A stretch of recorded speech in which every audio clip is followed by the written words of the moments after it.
From Studio 1A in Tampa, Florida, comes a talk show that really feels your pain and tells you like it is.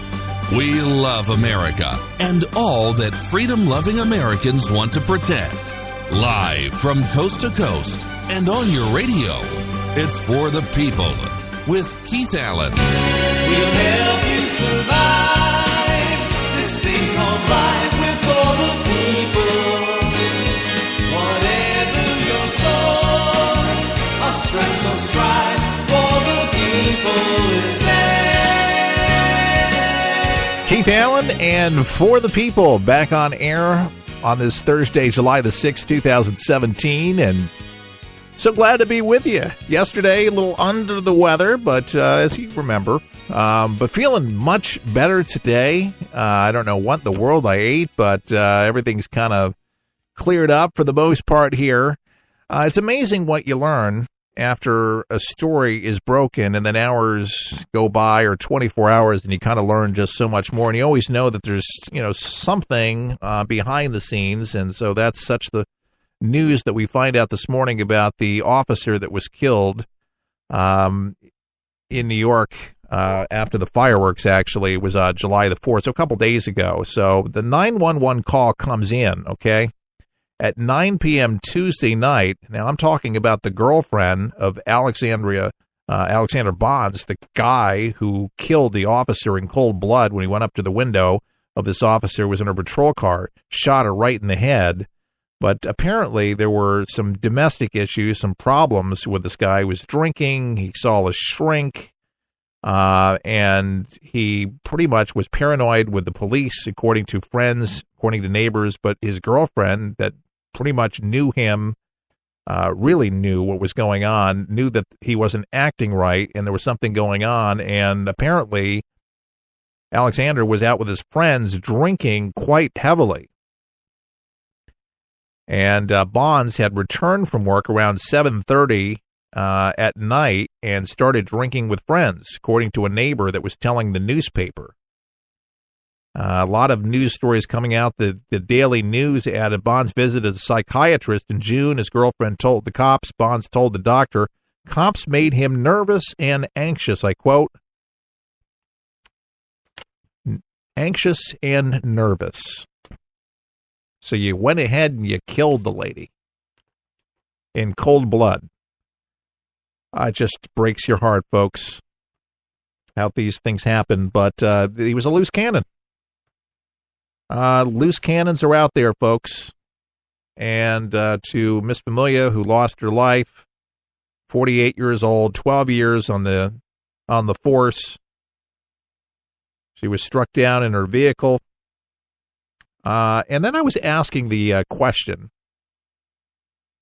about how this happened, because I was under, I don't know, the notion, forgive me, that most cop cars, if not all, had bulletproof glass. Because I'm like, God, don't they have any protection? I mean, these people are like sitting ducks in. In fact, she was. Now, if she had bulletproof glass, this would have never happened before. So the question that I asked yesterday has pretty much been answered. The New York Police Department has been in the process of apparently providing more protection for police officers. And what I've learned, more than 2,000 patrol cars have been armed with bulletproof doors and glass. And the first 500 pairs of bulletproof window panels arrived last month, according to the Times, and have not been installed. 500. I am hoping that there is a push nationwide for bulletproof doors and windows for all cop cars. I know it's an enormous expense, but her life could have been saved.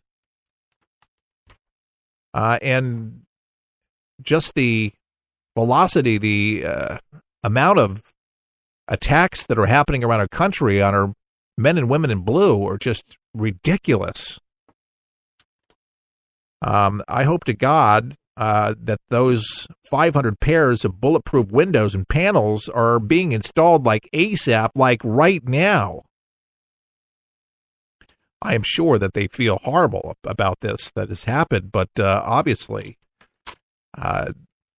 none of these attacks could be possible if they have the armament that's placed there. It's not just the president, but the officers. They put their lives, I mentioned the other day on the program, in harm's way all the time. They'll take a bullet for you, and they do all the time. They deserve to be protected. They protect our communities. They need to have protection themselves. They're dodging a bullet from somebody that's shooting at them. It shouldn't shoot them in their car. The very best for our officers. Well, it's not a big surprise because Obama didn't have much respect for law enforcement officials or our military because they weren't given the items that they needed in Afghanistan or in Iraq. Now, just finally, because of a president that gets it, Donald J. Trump, they're, Mad Dog's getting what he needs. Thank God the Pentagon now is able to operate and do what they need to do and are able to outfit. But, it's a process. It's not perfect right now, but it's getting there to where everything that they need will get it. But I hope there is much more of a push. I'll be watching the wires on this one. Hopefully there'll be much more news out on being able to get more of our cop cars outfitted with this. Again, our condolences to the officer that was shot down, Miss Familia, and well wishes and flowers. And there's been a makeshift memorial that's been set up for this lady who lost her life in the line of duty. And the partner that her partner, man, just the call that went into 9/11. I mean, that was just so haunting. But that could be any of us that had somebody next to us that was close, but your partner shot. I mean, can you imagine just sitting in a car and somebody just popping somebody and running away? I mean, wow.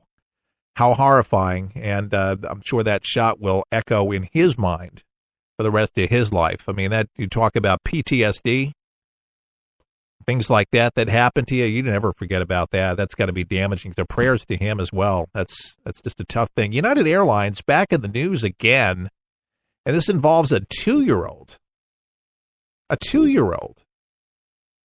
Now, United Airlines, like just all airlines, they have their policy, and basically what their policy is for children over the age of 2 to have their own ticket, and to occupy their seats. But that didn't stop the airline from allowing a 27-month-old child from sitting in his mother's lap after they accidentally oversold his chair, his seat.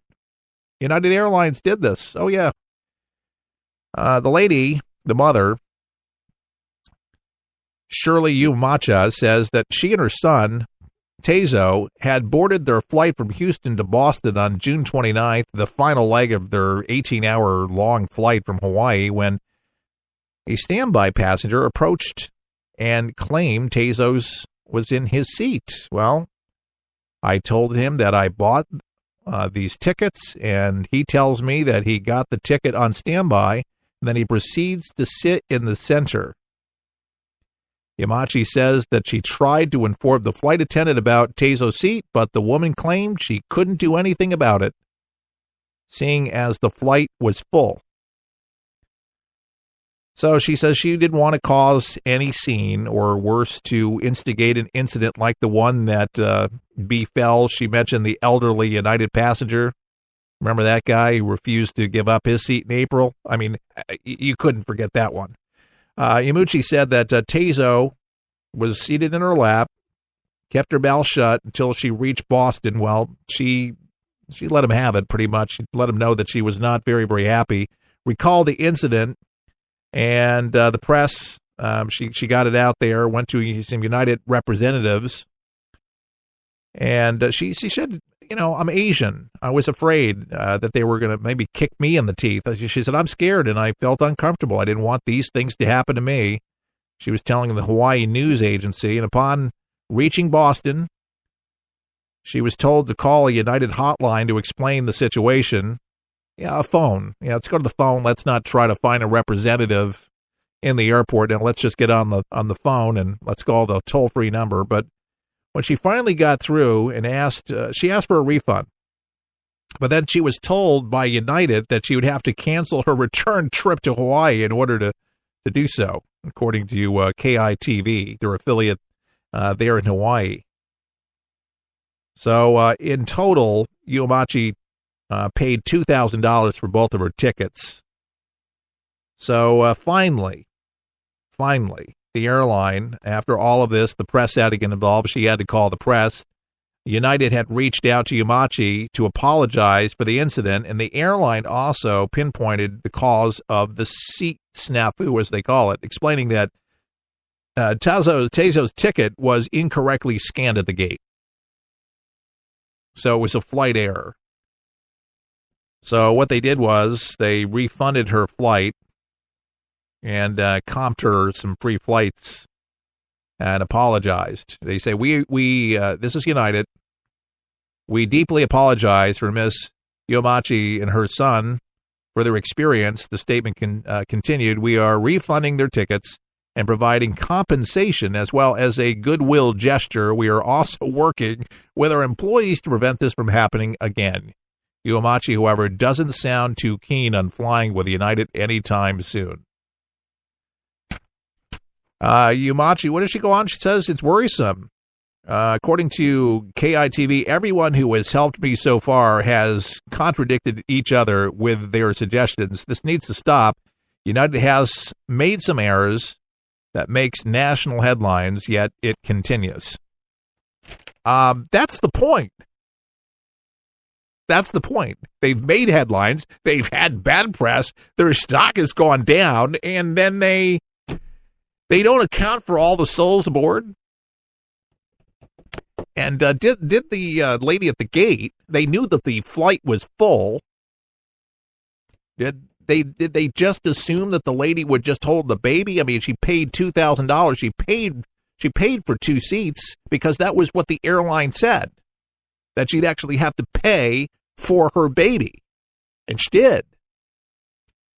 They didn't see the baby. They didn't see the lady. So what was it the baby was unaccounted for, or was it that United, they were unaware of their policies and just figured, well, we have an extra seat. The lady, she can carry her baby. She can put the baby in her lap. Lap baby. Lack of training, I would think. Oh, it must have been a scanning issue. How about a scanning issue? Human error. Just take some responsibility. Wow, I would wonder how much compensation, but I mean, that's painful. I mean, you pay the money, it's the aggravation, and then it's the safety issue. She's just trying to be a good traveler, trying to mind her own business, and on the down low because she's Asian, and she had saw what took place with this Asian guy. I mean, if you're Asian and you saw that happening, and then there's a problem, you don't want to complain about it, so she kept her head down. She let the guy sit there. But none of those flight attendants saw that the lady was holding the child in her lap. Not one of those employees realized that that was against FAA the airline regulations.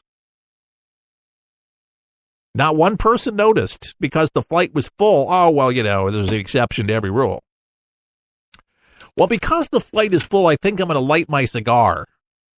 I don't smoke cigars, but I'm just saying, hey, geez, everybody else smokes about 90%. It's okay. Sorry, just I'll spray some perfume on it. I mean, where do you draw the line here? I mean, United, man, there's another major hit for you on that one, but you'd think that they would have taken notice after the other debacle. Yeah, I don't think I'm going to be flying them. And just to think that they were coined at one time, flying the friendly skies. I don't think there's anything friendly about that. But I'll tell you, there's people that do good things. We've been talking about, paying it forward and kind of doing nice things for people. Buying a cup of coffee for an officer, if you see them in line and something like that. I know all you do-gooders, but it's a nice thing to do something nice.